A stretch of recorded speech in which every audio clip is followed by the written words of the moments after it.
ونتوكل عليه ومن شرور أنفسنا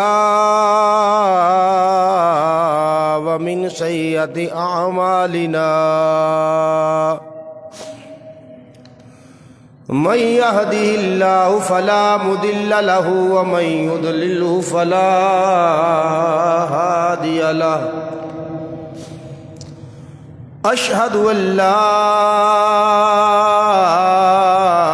إله إلا الله وأشهد أن محمدًا عبده ورسوله خير الورى أما بعد فأعوذ بالله من الشيطان الرجيم بسم الله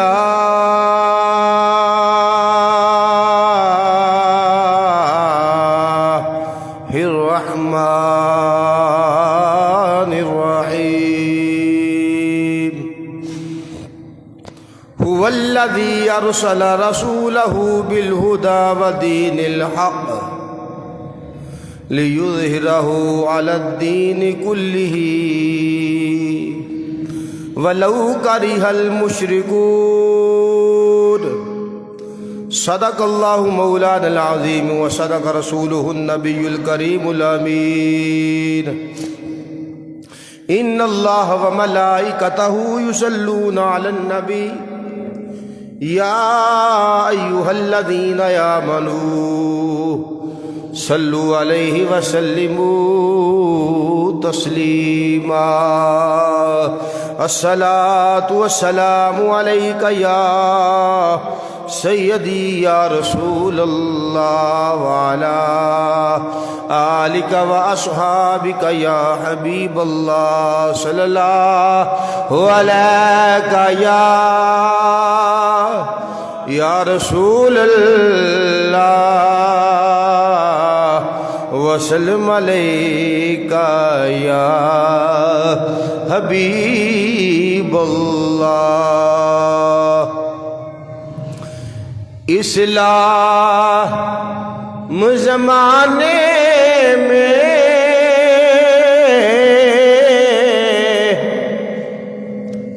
دبنے کے لیے نہیں آیا اسلام زمانے میں دبنے کے لیے نہیں آیا تاریخ سے یہ مضمون ہم تم کو دکھا دیں گے اسلام کی فطرت میں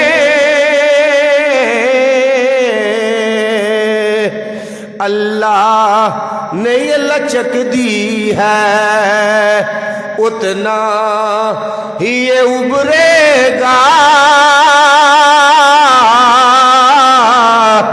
جتنا کہ دباؤ گے اتنا ہی یہ ابھرے گا جتنا کہ دباؤ گے اسلام کی فطرت میں اللہ کی حمد و ثنا کے بعد گرامی کے حضرات اللہ جل جلالہ و امن برہانہ نے قرآن مجید فرقان حمید میں یہ بات بڑے احسن انداز میں بیان فرمائی ہے کہ اللہ تبارک و تعالی هو الذی ارسل رسولہ، وہی ہے کہ جس نے اپنے رسول کو بھیجا ہدایت دے کر، سچا دین دے کر، تاکہ یہ دین سارے دینوں پہ غالب آ جائے۔ اور فرمایا اگرچہ کافر اس بات کو ناپسند کرتے ہیں کہ دین اسلام کا غلبہ ہو۔ غیر مسلم قوتیں ہر دور میں اسلام کو دبانے کی کوشش کرتی رہی ہیں، اور رسول اللہ صلی اللہ علیہ وسلم کے اگر دین متین کی ابتدائی ادوار کو ہم دیکھیں تو کفار نے، وہ لوگ جو رسول اللہ کو صادق کہتے تھے، جو کہتے تھے اے محمد تجھ جیسا امانت دار ہم نے دیکھا نہیں ہے، تیرے سے بڑھ کے سچا ہم نے دیکھا نہیں ہے، لیکن جب دین رسالت کو ترقی کرتا ہوا دیکھا، اعلان نبوت حضور نے کیا، تو ان کو اس بات کی تکلیف تھی کہ یہ دین کا غلبہ ہے، یہ دین اب دوسرے دینوں پہ غالب آنا شروع ہو گیا ہے۔ ذہنی اذیتیں بھی دی ہیں، جسمانی اذیتیں تو یہاں تک دی ہیں کہ پتھر بھی برسائے ہیں، اور اوجری تک حضور کے شانوں پہ لا کے رکھی ہے کہ حضور اس دین سے اپنا جناب والا پیچھے ہٹ جائیں گے۔ لیکن گرامی کے حضرات، فرمایا کافر یہ چاہتے ہیں کہ منہ کی پھوکوں سے یہ چراغ بجھا دے، فرمایا یہ ایسے نہیں ہوگا، اللہ تعالیٰ کا دین غالب آ کے رہے گا۔ اگر ہم عالمی سطح پہ دیکھیں تو اس وقت اسلام فوبیا کا تعارف، اسلام کو جوڑا جا رہا ہے دہشت گردی سے، حالانکہ سب سے بڑا دہشت گرد امریکہ ہے، کائنات کا سب سے بڑا دہشت گرد کافر ہے۔ دیکھیں فرانس میں حجاب پہ پابندی ہے، سرے عام قرآن کو جلایا جاتا ہے، کسی کو تکلیف نہیں ہوتی، کبھی مسلمان کو پریشان کیا جاتا ہے حضور کے خاکے بنا کر، کبھی قرآن کی بے حرمتی کی جاتی ہے، کبھی پاک ہستیوں کے خاکے بنائے جاتے ہیں۔ تو وجہ کیا ہے کہ اسلام اور مسلمان جو ہیں ان کے خلاف محاذرہ گرب کرنی ہے۔ شرعام مسلمانوں کو تنگ کیا جاتا ہے، کشمیر میں مسلمانوں کے ناک میں دم کیا ہوا ہے، عراق میں دیکھ لیں، افغانستان میں دیکھ لیں، اینٹ سے اینٹ مسلمانوں کی بجائی ہے، لیکن دہشت گرد پھر مسلمان ہے۔ دن دیہڑے مسلمانوں کو جناب والا دھماکوں سے اڑایا جا رہا ہے، دہشت گرد مسلمان ہے۔ دن دیہڑے مسلمانوں کو جناب والا گولی کا نشانہ بنایا جا رہا ہے، دہشت گرد پھر مسلمان۔ کام بھی تم نے کرنے ہیں، دہشت گرد بھی پھر مسلمان ہے۔ کیوں؟ جہاد کی بات کو چھوڑ دو، نظام مصطفیٰ کی بات کو چھوڑو۔ کفر کو کبھی بھی اس بات سے خطرہ نہیں ہے کہ مسلمان نماز پڑھتا ہے یا قرآن پڑھے، اس کو خطرہ اس بات پہ ہے کہ یہ دین اسلام کی بات نہ کرے، یہ رسول اللہ کے نظام کی بات نہ کرے۔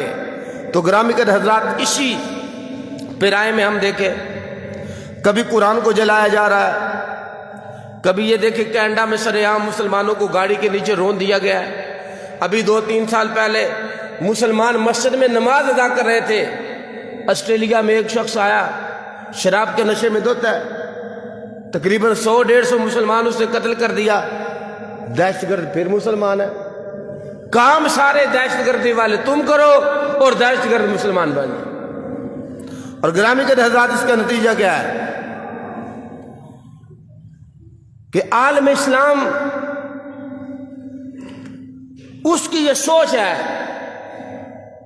کہ مسلمانوں کو در رسول سے دور کر دیا جائے۔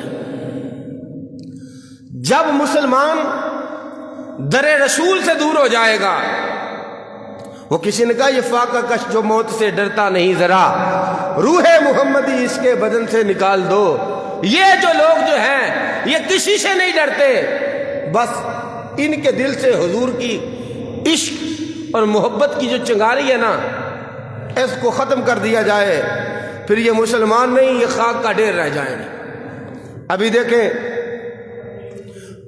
آج 10 تاریخ ہے، 2 دن پہلے اسلام آباد کے اندر 2 دن پہلے لاہور کی سڑکوں میں اریانی اور فحاشی کے نام پہ ملک پاکستان کے اندر جو بنا صرف اس نظریے پہ تھا قانون ریاست کیا ہوگا، محمد الرسول اللہ، کلمے کے نام پہ بننے والا مسلمان ملک ابھی 2 دن پہلے سوشل میڈیا بڑا پڑا ہے، الیکٹرانک پرنٹ میڈیا سارا بڑا پڑا ہے کہ یہاں بھی کچھ لوگ آزادی کی بات کر رہے ہیں۔ ہمیں آزادی چاہیے، کس چیز کی آزادی چاہیے؟ عورتیں یہ نعرے لگاتی پھر رہی ہیں ملک پاکستان کی ان گلیوں بازاروں میں کہ ہمیں آزادی چاہیے۔ جب سے ان سے پوچھا جاتا ہے کس چیز کی آزادی چاہیے، اس بات کا رونا نظر آتا ہے، میرا جسم میری مرضی، میں نکر پہنوں، میں کچھ بھی نہ پہنوں، میں بازار میں جیسے مرضی پھروں، مجھے کوئی روکنے والا نہ ہو، مجھے کوئی ٹوکنے والا نہ ہو۔ آنٹیاں، لبرل عورتیں، این جی او کے پیسے پہ پلنے والی یہ فحشہ ترین عورتیں مسلمانوں کی بچیوں کو سڑکوں پہ لا کے کہتی ہیں جی ہمیں آزادی چاہیے۔ اگر آپ ان کے پلے کارڈ دیکھیں تو اتنے بےہودہ جملے لکھے ہیں، کوئی غیرت مند انسان اس کو پڑھ کے ڈوب کے مر جاتا ہے کہ یہ کیا لکھا ہے۔ یہ پاکستان کی سڑکیں ہیں، یہ ملک پاکستان میں ہم رہتے ہیں، میرا جسم میری مرضی، جبکہ قرآن کا یہ اسلوب نہیں ہے، رسول اللہ کے دین کا اسلوب نہیں ہے۔ قرآن کا اسلوب یہ ہے جسم تیرا ہے، اس میں مرضی میرے رب کی چلے گی۔ اب دیکھیں کہ اگر ایک بندہ خودکشی کر رہا ہے وہ مجرم ہے، بھائی کس بات کا مجرم ہے؟ اس کی جان ہے، اس نے ختم کر لی ہے۔ کہا جان تیری نہیں ہے، یہ تیرے پاس رب کی دی ہوئی امانت ہے، ہاتھ تیرے ہیں، امانت رب کی ہے، آنکھ تیری ہے، امانت رب کی ہے، یہ باڈی رب نے دی ہے، تو مرضی بھی تیری نہیں چلے گی، مرضی بھی میرے رب کی چلے گی۔ لیکن ملک پاکستان کے اندر عورتوں نے جناب پلے کارڈ اٹھا رکھے ہیں اور اتنے بے حیا اس پہ نعرے لکھے ہیں کہ بندہ پریشان ہو جاتا ہے۔ بھائی تمہیں کس چیز کی آزادی چاہیے؟ ہمیں شوہر سے آزادی چاہیے، جبکہ جتنے اسلام نے حقوق عورت کو دیے ہیں اتنے کسی مذہب نے اسلام کے علاوہ نہیں دیے۔ بیٹی پیدا ہونے پہ 2 فرشتے خوشخبری دینے کے لیے آ رہے ہوتے ہیں، کمزور جان کمزور سے باہر آئی ہے، اور فرمایا یہاں تک کہ جو ولادت کے وقت اگر عورت فوت ہو جائے تو تب بھی اللہ تعالیٰ شہادت کا درجہ عطا فرماتا ہے۔ اور اسی طرح کا سوال حضور سرور کونین صلی اللہ علیہ وسلم کی بارگاہ میں عورتوں نے عرض کیا کہ یا رسول اللہ، مرد تو ہم سے نیکیوں میں آگے بڑھ رہے ہیں، ہم گھر میں رہتی ہیں، وہ جہاد کرتے ہیں، ہم گھر میں رہتی ہیں، وہ گلیوں میں بھی جاتے ہیں، وہ بازاروں میں بھی جاتے ہیں، وہ تبلیغ بھی کرتے ہیں، سارا کام کرتے ہیں، ہم تو گھر میں رہتی ہیں، ہم تو پیچھے رہ گئے ہیں۔ تو حضور سرور کونین صلی اللہ علیہ وسلم نے ان کو کیا فرمایا؟ افما لنا عمل ندرک بفضل المجاہدین فی سبیل اللہ۔ حضور سانو بھی دسو کہ مرد اگے تھے اسی پیچھے، تو اب اعمال میں تو ہمیں بھی کوشش کرنی چاہیے۔ حضور سرور کونین صلی اللہ علیہ وسلم نے فرمایا محسنۃ احداکن فی بیتہا، وہ عورت جو میرے کہنے پہ اپنے گھر میں بیٹھی رہے گی، حضور فرماتے تدرک عمل المجاہدین فی سبیل اللہ، گھر میں بیٹھنا تمہارا کام ہے، اللہ تبارک و تعالیٰ کا کام ہے تمہیں مجاہدین جیسا ثواب عطا فرمائے گا۔ اب وہ لبرلٹیاں، بھئی ہمیں مردوں کے برابر حقوق چاہیے، تو کام تم مردوں والا ایک دن نہیں کر سکتی۔ مرد بیچارہ سارا دن صبح سے لے کے شام تک اینٹیں بناتا ہے، تم 2 اینٹیں نہیں بنا سکتی۔ اللہ نے صنف نازک ضرور بنایا ہے، لیکن قرآن نے سب سے زیادہ حقوق دین اسلام میں دیے تو عورت کو اسلام نے دیے ہیں۔ اگر اسلام سے پہلے کی بات دیکھی جائے، یہی عورت خاوند مرتا تو اس کو مرنا پڑتا، یہ منڈیوں میں بکتی تھی، اسلام آیا، اگر اس کو عورت کے روپ میں دیکھے تو کبھی ماں نظر آتی ہے، کبھی بیٹی نظر آتی ہے، کبھی بہو کے روپ میں نظر آتی ہے، کبھی بیوی کے روپ میں نظر آتی ہے۔ اگر عورتوں میں دیکھے تو سیدہ فاطمہ زہرا کے روپ میں نظر آتی ہے، سیدہ عائشہ کے روپ میں نظر آتی ہے، سیدہ خدیجہ کے روپ میں نظر آتی ہیں، اور یہی وجہ ہے فرمایا تیری جنت تیرے ماں کے قدموں تلے رکھ دی ہے۔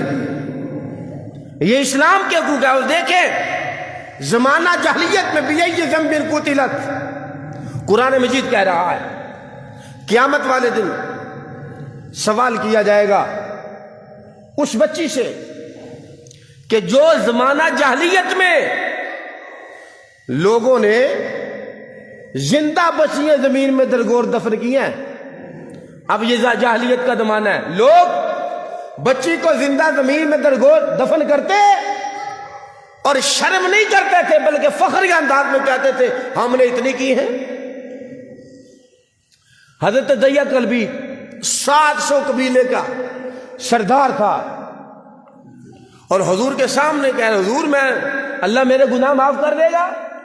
فرمایا اللہ تعالیٰ معاف کر دے گا۔ حضور میں قبیلے کا چودھری تھا، 700 قبیلہ میرے انڈر تھا، جب بھی بچی پیدا ہوتی مجھے بلاتے چور صاحب آؤ، اپنے ہاتھوں سے مار کے نہیں زندہ زمین میں درگور دفن کرتے تھے۔ قرآن کیا کہتا ہے بِأَيِّ ذَنبٍ قُتِلَتْ، اس بچی سے پوچھا جائے گا کہ تجھے کس جرم میں قتل کیا گیا، حالانکہ قاتل سے پوچھا جانا چاہیے بھئی تو نے کیوں قتل کیا، تو یہاں قاتل سے نہیں پوچھا جائے گا، بچی سے پوچھا جائے گا کہ تجھے کس جرم کی وجہ سے قتل کیا گیا۔ سوال تو یہ بنتا ہے کہ قاتل سے پوچھا جائے تو نے کیوں مارا، اس کا قصور کیا تھا، اس نے کیا گناہ کیا تھا۔ مفسرین کرام فرماتے ہیں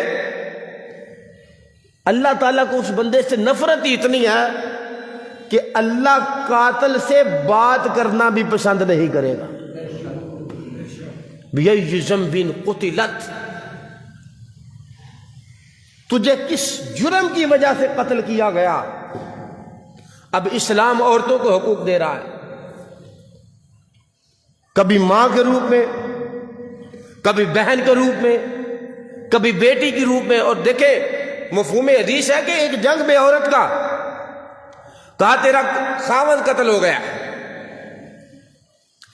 کوئی بات نہیں، بیٹا بھی قتل ہو گیا، رشتہ دار قتل ہو گئے، تعجب کے ساتھ پوچھا کہ یہ پردے میں ابھی تو ہے، تیرے تو خاندان لٹ گیا ہے۔ اس نے کہا میرے رشتہ دار تو شہید ہوئے، پردہ قتل نہیں ہوا۔ لیکن ملک پاکستان کی اسلام آباد اور لاہور کی سڑکوں پہ ابھی 2 دن پہلے جناب عورتیں مارچ کر رہی ہیں، ہمیں آزادی چاہیے، ہمیں آزادی چاہیے، ہمیں آزادی چاہیے۔ اور یہ رسول اکرم صلی اللہ علیہ وسلم نے مولا علی سے سوال کیا اور دیگر صحابہ بھی موجود تھے، ابو موسیٰ اشعری اور دیگر مقام پہ رسول اکرم صلی اللہ علیہ وسلم مولا علی سے کہتے ہیں ہم نے پوچھا حضور سرور کائنات صلی اللہ علیہ وسلم فرما رہے ہیں، فرمایا کہ عورت کے لیے بہتر کیا ہے، تو حضرت سیدہ فاطمہ زہرا سے مولا علی کرم اللہ وجہ الکریم حضرت علی گھر تشریف لائے تو کہا حضور نے تو ایسی بات کہی ہے، تو فرمایا بہتر یہ ہے کہ کوئی مرد عورت کو نہ دیکھے۔ اور ابھی میں آج حدیث پڑھ رہا تھا، سرکار صلی اللہ علیہ وسلم فرماتے ہیں، معجم کبیر میں ہے، فرمایا کہ اگر آدمی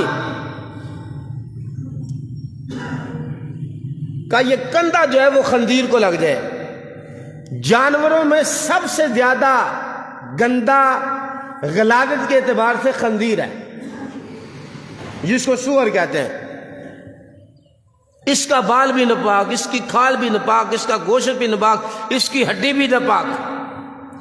فرمایا حضور فرماتے ہیں کہ ایک آدمی کا کندھا اگر خنزیر کو لگ جائے، اور خنزیر کون سا ہے؟ اس کے جسم کے اوپر کیچڑ لگا ہوا ہے۔ فرمایا خنزیر کو لگ جائے، لگا بھی ایسے ہے کہ اس کے جسم کے اوپر کیچڑ ہے، لت پت ہے، کیچڑ میں ڈوبا ہوا ہے۔ فرمایا وہ اتنا ناپاک نہیں ہے جتنا سخت بندے کا کندھا کسی غیر محرم کو لگ جائے۔ یہ اسلام کی تعلیمات ہیں۔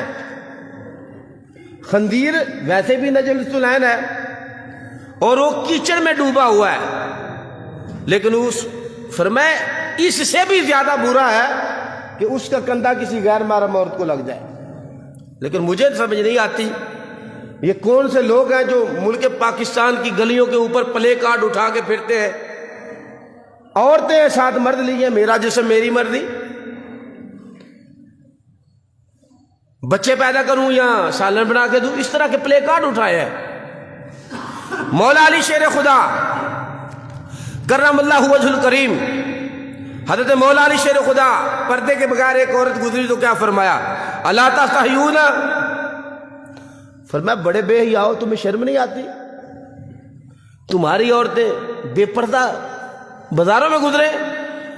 اور حضرت سیدہ سلام اللہ علیہ جب مولا علی شیر خدا رضی اللہ تعالیٰ عنہ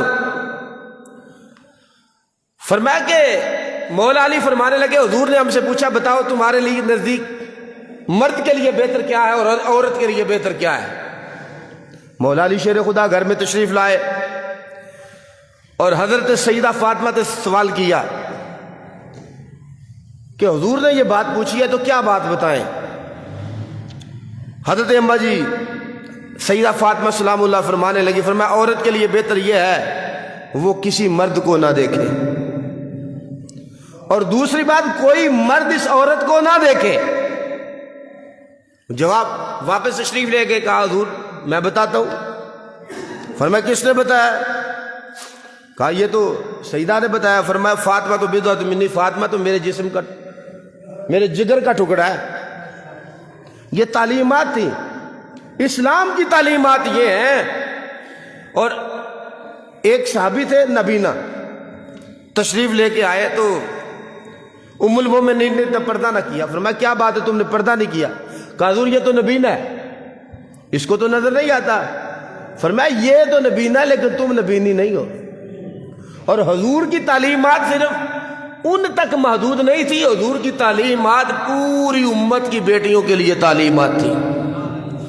اور یہاں تک کہ اللہ کے پیارے حبیب سرور کونین صلی اللہ علیہ وسلم فرمائے، اور یہاں تک فرمایا المرأۃ عورۃ، فرمایا عورت ایک چھپی ہوئی چیز ہے۔ فرمایا جب بے پردہ گھر سے نکلتی ہے تو شیطان جانتا ہے، شیطان دیکھتا ہے۔ اور یہاں تک حکم آیا ہے، فرمایا مرد کی بہترین خوشبو کیا ہے؟ مرد کی خوشبو کیا ہے کہ اس کا نظر نہ آئے خوشبو لیکن اس کی بو آئے۔ عورت کے لیے بہترین خوشبو کیا ہے کہ اس کا رنگ نظر آئے لیکن اس کی بو نظر نہ آئے۔ اور یہاں تک بیان فرمایا کہ اگر عورت گھر سے خوشبو لگا کے نکلتی ہے، جتنے مرد اس خوشبو کو سونگھتے ہیں سب کے ساتھ اس کو گناہ کرنے کا اجر ملتا ہے۔ دو کے ساتھ اس نے برا کام کیا، صرف اونلی ون خوشبو لگا کے نکلی ہے۔ جبکہ رسول مکرم سرور کونین کیا فرمایا؟ ایاکم والخلوۃ بالنساء، فرمایا شیطان منع کیا گیا ہے کہ عورتوں کے ساتھ مرد بھی اکیلا ہے عورت بھی اکیلی ہے، فرمایا نہ یہ بات نہیں ہو سکتی، فرمایا والذی نفسی بیدی، فرمایا اس ذات کی قسم کہ جس کے قبضہ قدرت میں میری جان ہے، فرمایا جب کوئی مرد اور عورت دونوں اکیلے بیٹھ جاتے ہیں تو ان دو کے درمیان شیطان ہوتا ہے۔ یہ اسلام کی تعلیمات ہے۔ جبکہ ہمارے ملک پاکستان میں جناب کچھ لوگوں نے شوشہ اٹھایا ہوا جی ہمیں آزادی چاہیے، آزادی مارچ ابھی یہ 8 تاریخ کو 2 دن پہلے سڑکوں پہ ہو رہا تھا، میرا جسم میری مرضی، جبکہ اسلام کی تعلیمات یہ ہے میرا جسم رب کی مرضی، یہ اسلام کی تعلیمات ہے، جسم تیرا ہے مرضی رب کی ہے۔ لیکن گرامی قدرات ان کو اگر ملک پاکستان میں اگر ایک بندہ بھی غلط کام کرے تو 2 منٹ میں اٹھا لیا جاتا ہے، لیکن یہ کیسی عورتیں زمانے بھر کی فحشہ ترین عورتیں، غلط قسم کے غلیظ کپڑے غلیظ اٹھائے ہوئے ہیں، عجیب سے نعرے لکھے ہوئے ہیں، ہم پابند تھوڑی ہیں، میں گھر میں رہوں یا بازار میں رہوں تمہیں کیا ہے، اس طرح کے پلے کارڈ اٹھائے، جس طرح کا مرضی کپڑا پہنوں تمہیں کیا تکلیف ہے، کھانا بناؤں یا کیا کروں، بچے پیدا کروں کوئی مشین ہوں، یعنی کہ اس طرح کے پلے کارڈ اٹھا کے ملک پاکستان کی سڑکوں میں یہ کس طرح کی نمائش ہو رہی ہے؟ اسلامی جمہوریہ پاکستان ہے۔ ان عورتوں کو کن لوگوں نے اجازت دی ہے؟ کون سی ایجنسی ہیں، کون سی انجوجیاں، کون سے ان کے پیچھے لوگ ہیں کہ جو ان کو سامنے کر رہے ہیں، اور پوری زمانہ پوری لوگ کوریج کر رہے ہیں۔ اگر ختم نبوت کا نام لکھ دو تو 1 منٹ میں آئی ڈی اٹھ جاتی ہے، لیکن اس کے مد مقابل اگر کسی بے حیا عورت کا پوسٹر سوشل میڈیا پہ ڈالو تو آپ کو کوئی پابندی نہیں ہے۔ اسلام کے نام پہ بننے والے ملک میں اتنی بے حیائی عروج پہ جا چکی ہے، لیکن جب ان کو پوچھا جاتا ہے کہ تم یہ کیوں کر رہی ہو، ہے جی بس ہمیں آزادی چاہیے۔ اسلام نے یہ آزادی دی ہے، فرمایا گھر میں گھر میں بیٹھ، اگر تو جہاد بھی نہیں کرے گی اللہ تعالیٰ تجھے جہاد کا ثواب عطا فرمائے گا۔ اور اسلام نے فرمایا کہ عورت کا عام نماز پڑھنا اس سے بہتر ہے کہ اس کمرے میں پڑھے جہاں پردہ زیادہ ہے، یہ اسلام کی تعلیمات ہے۔ اور عورت تو ویسے ہی، عورت کا معنی ہے چھپانے والی چیز جو چھپائی جاتی ہے، نہ کہ جناب نمائش کے لیے رکھی جاتی ہے۔ یہ کلچر ہے یورپ کا، وہاں منڈیاں لگتی ہیں، وہاں بولیاں لگتی ہیں، جب دین اسلام کی تعلیمات یہ ہے اگر خاوند مر بھی جائے تو قرآن مجید کا حکم ہے اس کو عدت گزارنی پڑتی ہے اپنے شوہر کے گھر میں، اگر طلاق دے تو طلاق دینے کے بعد بھی پھر بھی عدت ہے، اگر شوہر مر جائے تو بچے بائی کاٹ نہیں کرتے، یہ تو زمانہ جاہلیت میں تھا، باپ مر گیا تو ماں کو مرنا پڑتا، باپ مر جائے تو معاذ اللہ بیٹے سے شادی کرنا پڑتی تھی۔ یہ اسلام ہے کہ جس نے کہا بیٹی زندہ زمین میں درگور دفن کرنے کے لیے نہیں ہے، بلکہ اللہ کے حبیب فرماتے ہیں جس کو اللہ نے 2 بیٹیاں دی ہیں اور اس نے ان کی اچھی تربیت کی ہے اور پھر آگے شادی کر دی ہے، سرکار فرماتے ہیں قیامت والے دن میرے ساتھ وہ اس طرح ہوگا جس طرح ہاتھ کی یہ 2 انگلیاں۔ اور حضور فرمایا بہترین تحفہ جو باپ کی طرف، ماں باپ کی طرف سے اولاد کو جاتا